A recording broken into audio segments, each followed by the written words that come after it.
Hello again, everyone, and welcome to the Locker Room Podcast, Homecoming Edition. It's homecoming here in Daytona Beach, BCU hosting Jackson State. I'm live at the Hunt House. I have a number of guests tonight. Protocol would be crazy because I have people walking back and forth, coming in and out, and I'm talking to. But my first guest, already in the studio, no stranger to the podcast, Coach Jonathan Hernandez, baseball coach at BCU. Hello, John.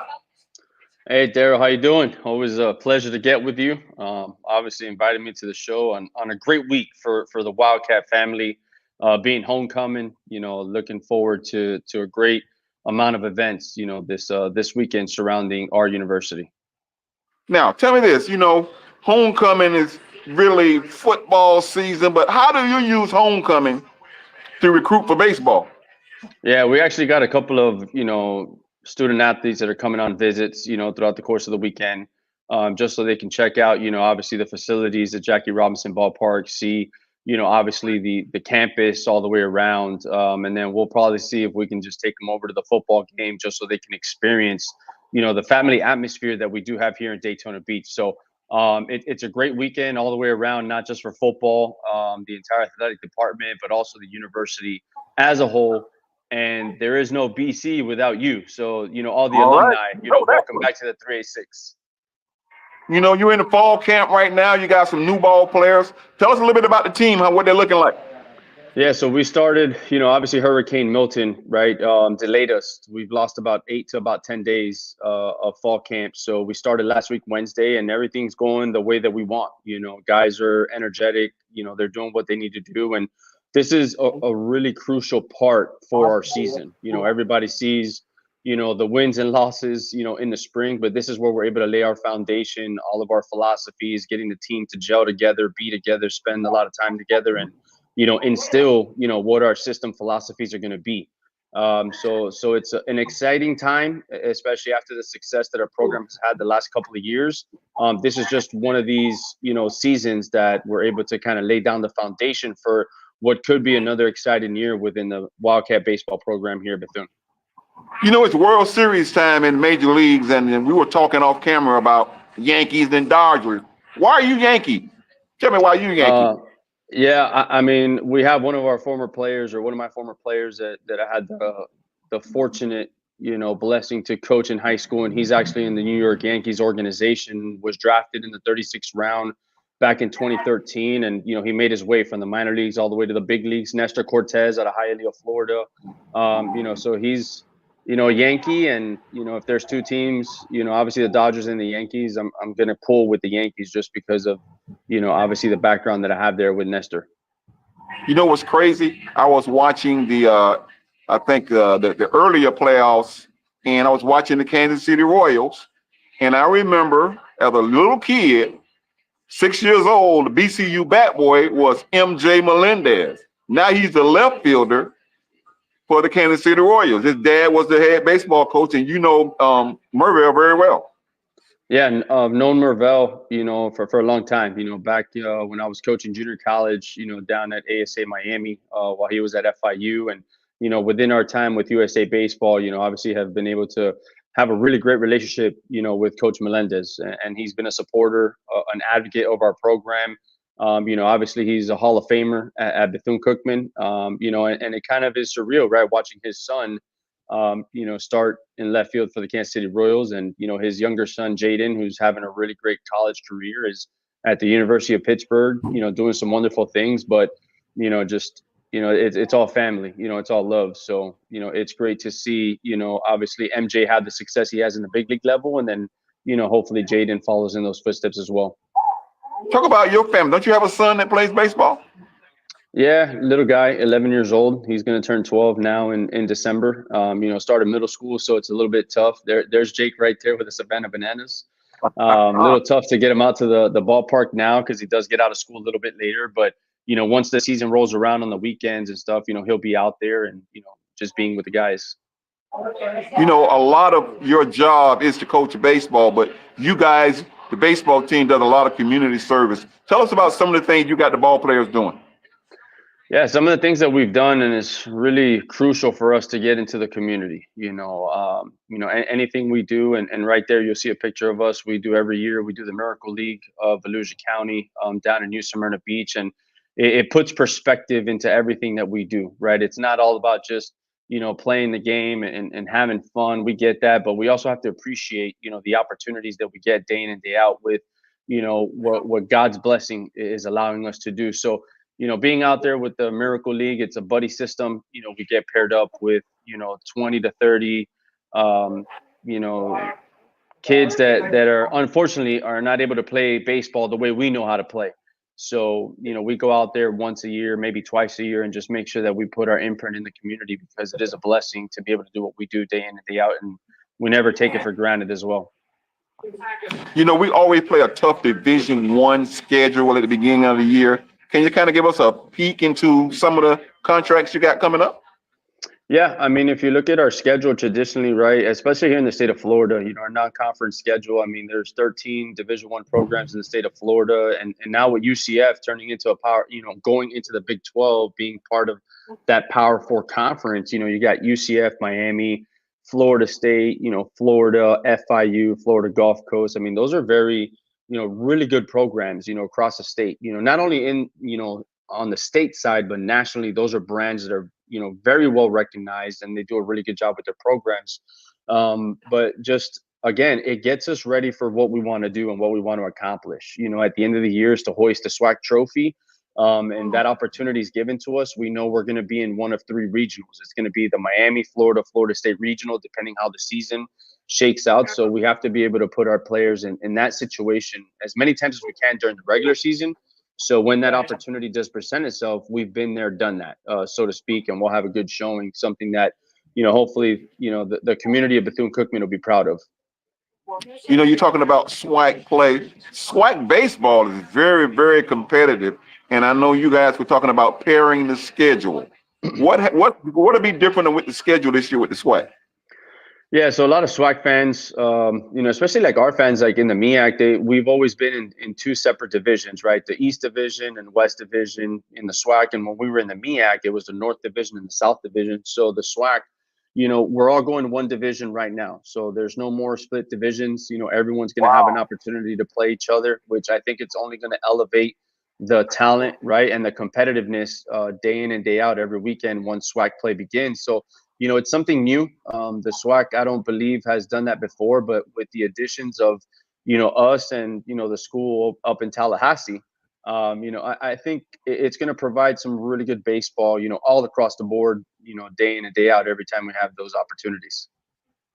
When you recruit kids into the BCU program, you talk about your facilities that you play in, Jackie Robinson Ballpark.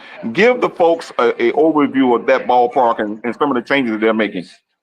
Such a ballpark that is obviously rich in tradition and has a ton of history, with Jackie Robinson, and it goes back to the relationship that Jackie Robinson had with our founder, right, Mary McLeod Bethune. And it's the only minor league ballpark, and I can say collegiate ballpark because we share the facility, that is actually a historical museum, and it's a national historic landmark. And I know Congress and the Senate, they're putting up some stuff to be able to grant some awards, to the stadium. But, going back to the pandemic, when COVID affected everybody, the Tortugas were part of the contraction list of minor league baseball, which was to reduce the amount of minor league teams that Major League Baseball teams were allowing to have. So the city came together, the town, city commissioner, the mayor, Bethune-Cookman alumnus, Derek Fiescher, were very instrumental, along with the Tortugas, to be able to put a $30 million facility upgrade to the stadium. Wow. So, again, when you take a program like ours, where resources are limited, and you put us now in a position to have a $30 million facility upgrade on top of how great Jackie Robinson Ballpark is on a recruiting standpoint, that's only going to help us, and it's only going to enhance the student athlete experience for the baseball players that we do have in our program. Tell us about, how do we get the Floridas and the Florida states to come play in a facility like what we have? I think that's a goal of mine. Once the facility upgrades have been completed, those are some topics of conversations that I've kind of started, to have or I want to have with the schools because, again, it's a minor league facility. It's going to have the upgrades. It's going to be a Power Four conference type facility that we're going to be playing at, and practicing. And we have the, obviously the utmost respect, right? Like for all the teams here in Florida, but at the same time, we want to be able to share that, experience with certain teams that we want to try and get down here to Daytona Beach. Okay, talk to us about this situation right here. The Wildcats in blue. Yeah, so a lot of people were asking, not just Wildcat fans or Bethune-Cookman alumni, and it's just all across the state of Florida, all the teams that are playing. The reason why we decided to go with the blue, and this is, there's two things. One is, Major League Baseball on Father's Day, they do the baby blue stuff as well. So it was more of keeping dads in the game, but at the same time is to promote awareness for men over 40 regarding prostate cancer awareness. I think it's something that once, us men, when we get to a certain age, we should be able to go to the doctor. Obviously early detection is key to avoid, something as prostate cancer. And it's a silent killer, but we can't ignore it at times. So I thought that was one of the things that we wanted to promote awareness. And then the second one is, we've all know somebody or have, been around, friends or family of ours that unfortunately their child, has had autism, and that's another way for us to promote, the inclusion for those who unfortunately have been affected by, autism in children. So this started back in 2022 or 2023, where Wilson is the company that does our baseball equipment.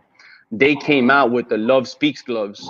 So if you remember in 23, we didn't have the baby blue uniforms. What we did have was the baby blue gloves. And a lot of people were asking, oh, why is it? Well, it's just pretty much to promote, childhood awareness, the autism awareness. And again, I have a friend of mine and I know people that, their child has suffered from autism, and it's just to promote awareness, to that. That's, if we do something, we're going to do it the right way. And there's always going to be intent into anything and everything that we do that surrounds our program that is going to be able to help somebody be educated with, whether it's prostate cancer awareness, whether it's childhood, autism awareness. So that's why we decided to go with the YBCU blue.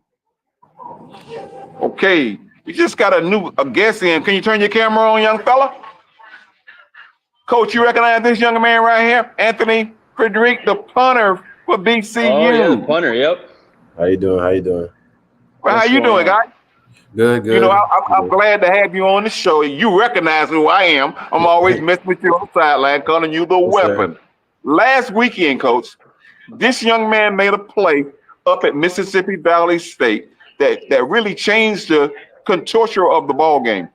It was third and 17, and no, it was third and 7, and he does a rugby style kick, and he decided to keep the football, ran down the sideline for the first down. But if you watch the film, Anthony, it was one man there to stop you, pull you by the jersey, and pull you out of bounds. The wall was set. Yes, so sir. What made you do that? So early that game, we went into the game with traditional style first, and the coach lets us check to rugby, depending on the look or what I'm feeling. And I kind of felt like during that game rugby would be a little bit better, especially with the wind blowing out my face. So the first punt, we checked rugby, and they start rushing from the left side, trying to get around the backside, and we're running away from that. So I was like, okay. And so we did it. The first punt I could have had a chance to run. The second punt, I had more of an opportunity to run. And Coach Pimp had let me know. He was like, you could have ran that. I was like, for real? And he was like, yes. And I went back and watched it on film. And so that's when, I was looking for that same look the next time we went into rugby. And later in the game, we happened to check rugby. And I caught it, and I waited for the last guy that's supposed to watch me punt the ball, bail off, and run down the field, and I just took off down the sideline for the first down. You talked about film. Coach, the football team has tablets now on the sideline. What's the technology for baseball? I know we have PitchCom, right? Tell us about the technology you got. Yeah, so it's evolved. It's evolved throughout the course of the years, right? It was first you put the number signs for, the catcher to relay, what pitch was going to be thrown. Then we went to the wristbands. That's what we use right now. And then we have the headset as well that the catcher can have. The pitching coach can talk to the catcher, but right now there's PitchCom, which is pretty much, a system where, you put the pitchers are putting it's kind of like a small speaker inside the hats. And then the catcher is able to, pretty much do a touch system within the PitchCom. And then based on the buttons that the catcher presses, then it'll relay that to the pitcher. He just has to kind of hold it, and you can hear it. It'll say fastball up, fastball down, slider up, slider down, whatever the case may be. So the technology's evolved, especially with us. We're able to use TrackMan. We've got reps, not Rapsodo, but our radar guns have spin rates. Our assistant coaches do a really good job of doing film, with the iPads, with cameras, cutting videos, just doing individual development plans, and having this technology has allowed us to enhance, the student athlete experience within our baseball program. You know what Anthony does and what you do with your bullpen. I'm always watching Anthony kicking into the net. He's constantly kicking and kicking. How important is it that you stay warm, Ant? It's actually really important because like my routine, like especially like pre-game, I like to build up a really big sweat. Like I like to be drenched in sweat, like I just got done with a workout.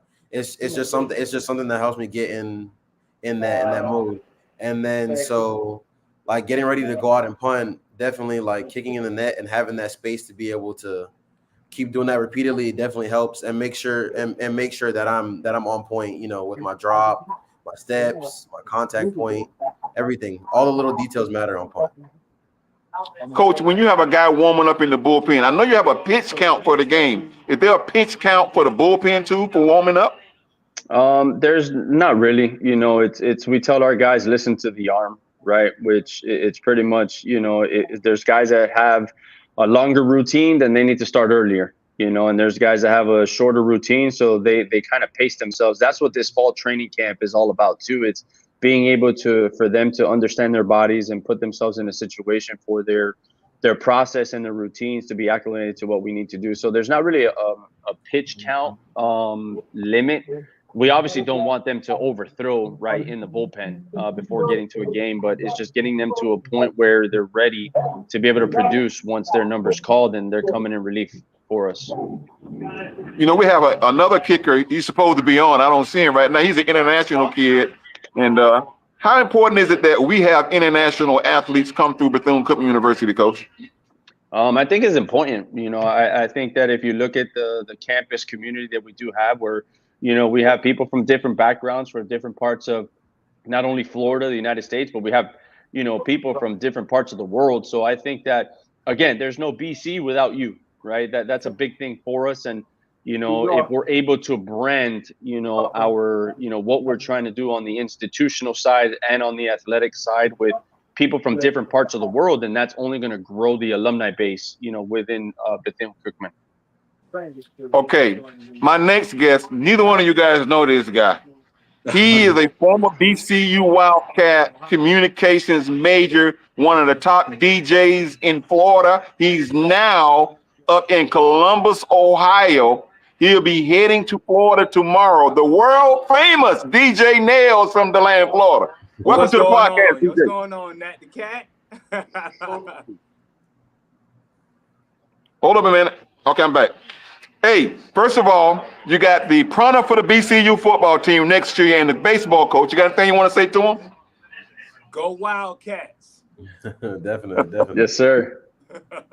Now let me ask you a question right quick before I want to find what I want to find. Oh, look at that hair right there. Mm-hmm. Now, this is the third time you've grown dreads, right? Because you cut them and you grow them back, and you cut them and you grow them back. This actually, this is the fourth time I had dreads. I had dreads almost all my life. The most recent time I cut them was when I lost my grandmother, and I cut them for her.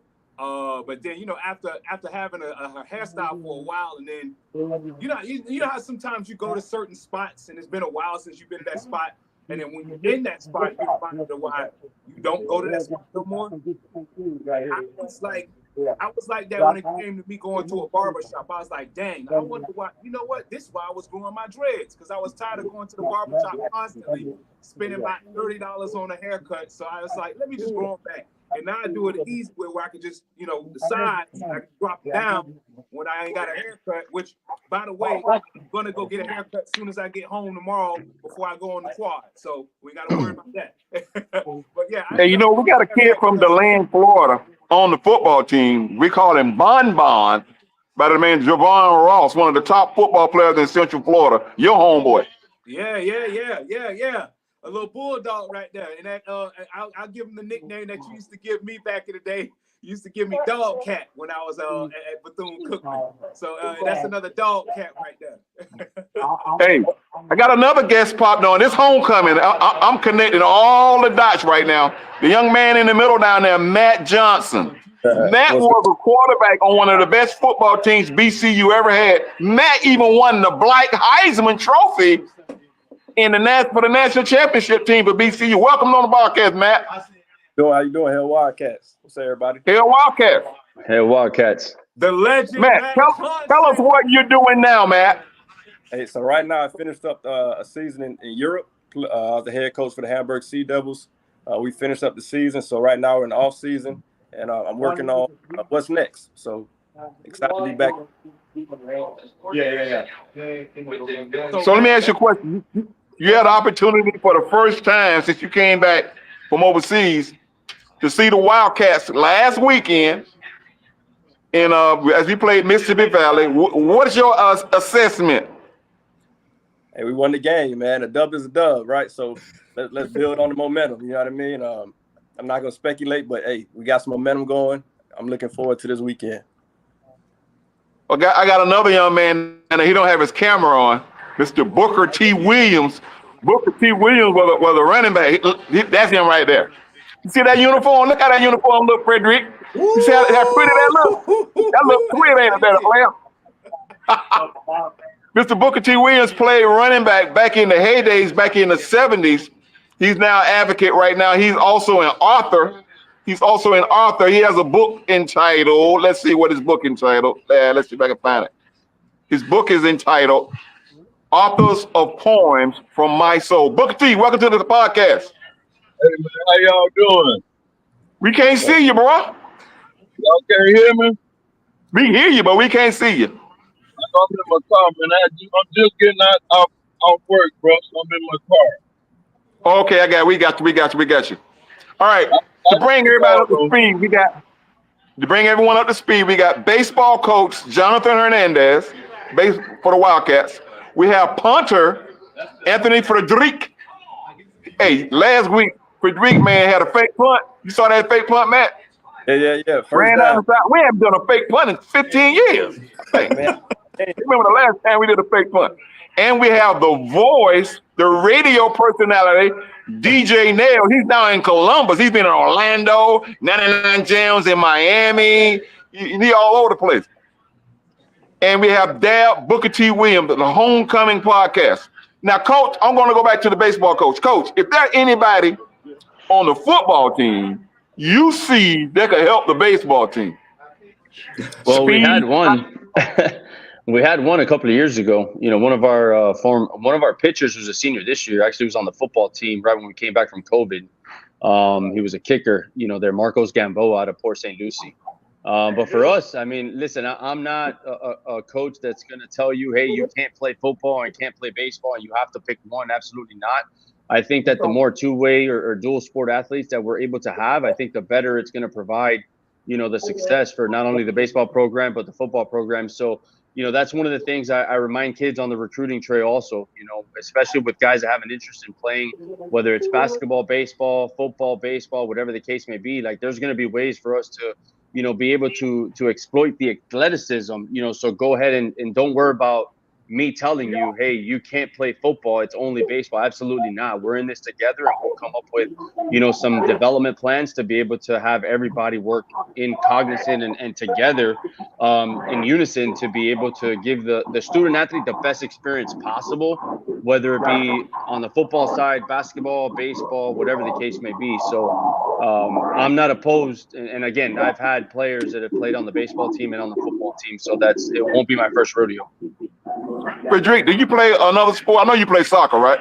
Yes, sir. I play soccer. I tried basketball when I was really young, but soccer ended up being what I stuck to. I tried a little bit of baseball, but my hand-eye coordination ain't there. It's more so eye foot. I'm really good with my feet, so I just stuck to what I knew. Okay, I want to change the subject just because we got a communications guy, DJ Nails. How important is communication and branding to sports? I mean, it's important. It's more important than just being physically in shape. Especially in today's day and age where, we're in the NIL day and age where branding 101, like the more you brand yourself as an athlete, the better opportunity you have at landing those big dollar deals for NIL, for your name, image, and likeness. Branding is your image and likeness. So it's very important.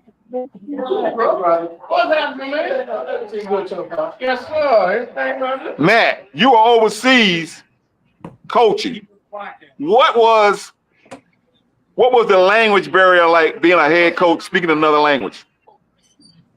Well, I mean, luckily I was in Germany, and Germany has a strong football presence. So a lot of people speak in the. I did my best to learn German. Very difficult language. They definitely catered to me as far as communication. It was no problem as far as language. Most of them speak English, and their education is strong over there as well. Push English as alternative language in school. So a lot of people know English. They're very happy, excited to speak English.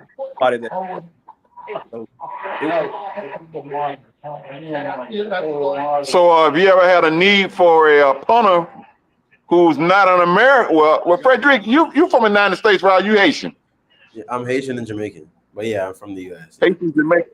So you get so many Americans that can play on the team, right? Yeah, so the league right now, you're only allowed to have 4 Americans per franchise, and then you will have 6 European imports to supplement your homegrown players. So typically you'll see a quarterback and a receiver, and then 2 DBs as the American imports. Okay. Dab, you still there? Yes, sir.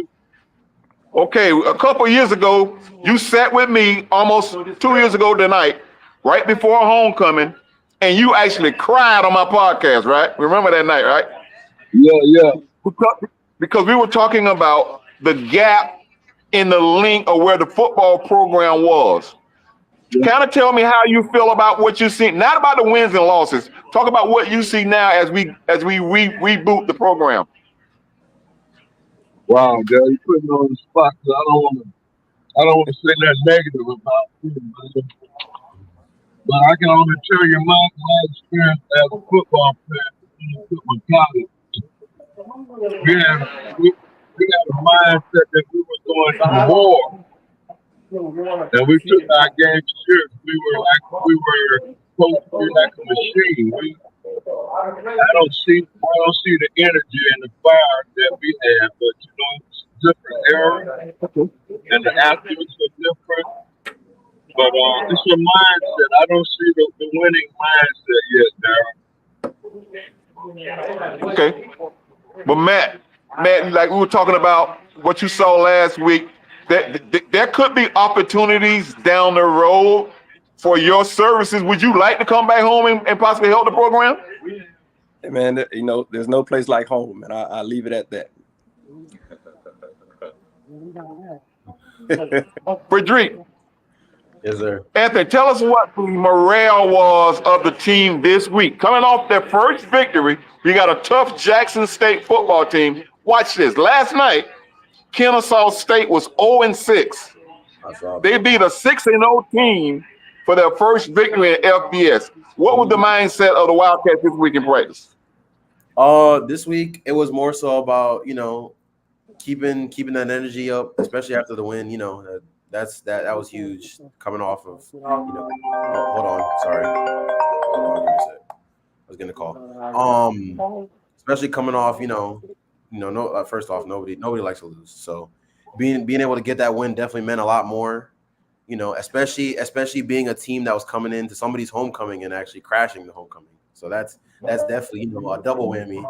But going into this week, it's really about staying focused, locking on the little details, making sure we can capitalize, on offense, defense, and special teams. I'm Okay. no fakes happen this week, but for me at least. But definitely want to. We definitely are trying to make sure that we're firing on all cylinders. We don't want to mess up anything. Keep going from here. See, the young man down at the bottom played on the national championship. BC, I used to call him the pretty boy quarterback. Look at that. That's Nat. That old Matt Johnson in them black uniforms. He used to be a pretty boy, but he could run that football, and he could throw the football. Now That's Willie he's a grown man now, coaching overseas. That's Willie Beeman right there. Hey, don't believe that. And I had a lot around me, man. Good guys around me. That's Willie Beeman. So Nails, you're coming back to your home territory. What's your plans when you land tomorrow?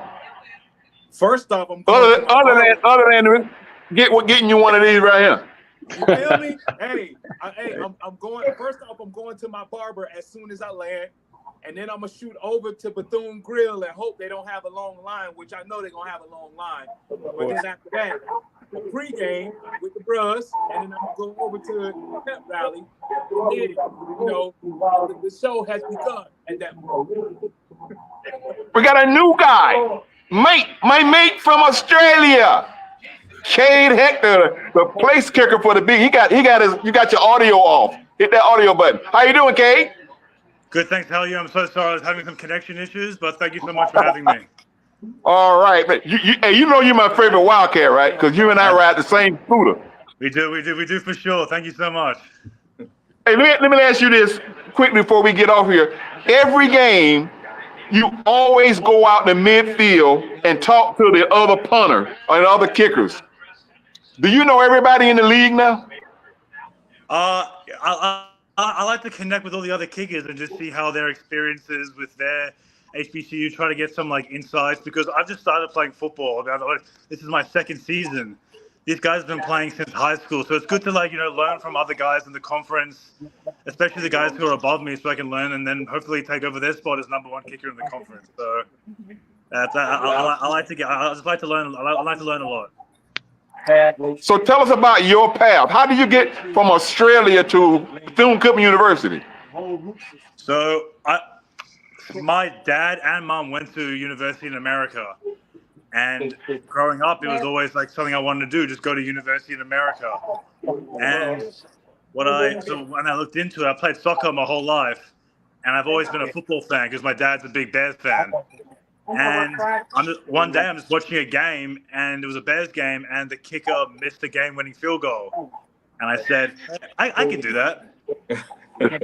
So what I did was I bought a ball and a tee, and I'd go to the park and I'd kick field goals. I'd go kick it and then go get it, kick it, go get it, and then after about 5 months, I discovered an academy called Pro Kick Australia, and what they like to do is they train punters and kickers because they have a background of soccer and Australian rules football, and they set us up with scholarships in America. And after 2 years, Bethune-Cookman saw my film, and here I am. You're one of the better kickers in FBS. I mean, you're one of the best in the SWAC. But every week when I see, I always ask you about the stadiums. You've had a chance to play in every major stadium except for Florida and FSU. Tell us about how it feels kicking in an NFL stadium. It's honestly like a dream come true. I mean, it would be like 18 months ago, I was on my couch watching the professionals play in the stadium. Next thing you know, you're walking out, and it's crazy. I mean, like I said this before, I played football. The biggest crowd I played in was probably 100 to 200 people at a high school basketball game. And then my first game, I ran out against Memphis in front of 35,000, and it was like, this is ridiculous. And then to follow it up by University of Miami, and then the Classic, it was just like, this is unheard of. Like, I'm like, why do this many people want to come watch me kick a football? But obviously, they must like it enough to come out. Okay, I want to go back to some stuff that we talked about earlier because Mark, you're back on the podcast. Mark, I want to show you something that you possibly can help Coach with. Coach, explain the blue uniforms again, right quick. Yeah, so it came out this year. We decided to do it, and it's pretty much, the first thing we thought about is just obviously promoting, prostate cancer awareness within men over 40. That's a big thing for guys at over 40. We have to be able to provide some type of awareness. It's a silent killer, but it's something that if we're able to promote, the prostate cancer awareness factor of it, then you know what? And if it saves one life or it takes somebody to go to the doctor, get checked. Hey, I heard this, or these guys are wearing blue. Let's just see what's going on. The early detection is key. The second part about it comes out, we've all been affected or we all know someone that unfortunately their child has autism. And, that's something that's close to us because I do have a good friend of mine who his child has autism. And when I brought up, the idea of doing the baby blue uniforms, I actually asked them for permission if it was okay, because I just didn't want to throw something out there and it kind of came out of left field. So anything and everything that we do is to have intent, right? And that's what we tell our guys, right? Like how you're doing anything is how you're going to do in everything. So the baby blue uniforms is not just the nostalgia of the baby blues. There's actually intent and meaning behind why we wear them on Friday nights at Jack Robinson Ballpark. It's to promote that awareness, and in April it's childhood, autism day, and we make sure that we wear the jerseys on that selected date to again promote childhood, autism and those families that unfortunately are affected by it. And just a quick story on that, I had no idea during the SWAC tournament that one of our play-by-play announcers, his child has autism. And it wasn't only because when we wore the uniforms that he was able to also shed light on, this, autism that does affect children. So it was a cool moment for me because it was like, you know what, this is why I wanted to wear the baby blues, is for people to be able to have knowledge and to speak and to be educated and just have a world of inclusion. And that's why we do the Miracle League of Volusia County as well. It's just anything we do, there's going to be intent behind that. So, that's why the baby blue uniforms, that's why we rock them. I don't want to put you on the spot, DJ Nails, but if there's something you can do to connect with Coach to kind of promote that, you can think about it and you can get back to me because I know you have a brilliant mind when it comes to marketing and things like that. It's for a good cause, and I'll connect you and Coach. You probably can put together some stuff to help Coach with that. Can you do something like that? Yeah, absolutely. I was about to ask Coach, let me get one of those blue jerseys. As soon as we did the video, reveal video, and the Cat Eye Network, they do a phenomenal job. With again the marketing, branding, the social media, everything that they do. Bryce, Harvey, Mike, Autumn, Gino, all of them do a really good job with what they do for us. We did our video, and I knew it was gonna go crazy. And as soon as we did the reveal video, my emails, the DMs on Twitter, the Instagram, everything was going crazy. But then once we started wearing them, then I made it a point to make sure we wore it when we did play Miami, Florida State. We knew we were going to be on the SEC network, ACC network, ESPN Plus, just to give it more exposure. And I got fans from different universities within the SWAC footprint that are also wanting jerseys. But again, that's what it's all about. So it's promoting our brand to the best of our abilities and what we're able to do to provide positive light, towards our university. Okay, Matt, do you get a chance to talk about BCU overseas? You get a chance to brag about them? Oh yeah, for sure. Always, everywhere I go, right? When you're a Wildcat, you represent no matter where you're at. So no doubt, everybody knows about BCU. You know what I mean? Speaking of jerseys, I got mine right here. I was gonna put it on. You know what I mean? But it's oh yeah. It's funny. It's funny, Matt is showing off his jersey because I actually have a jersey that Mel Melendez gave me. Hold on, I'm sorry, my office lights went on.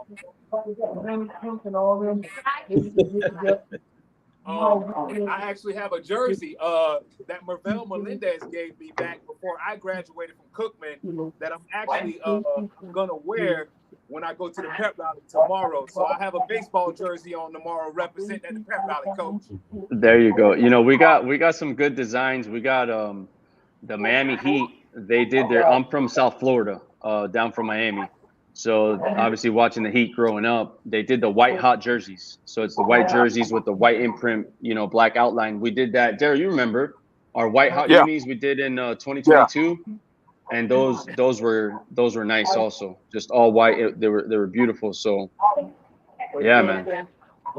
So, Cade and Anthony, Yes, do sir. you guys work together? You sitting together? You always together? I mean, what's your relationship like, you two guys?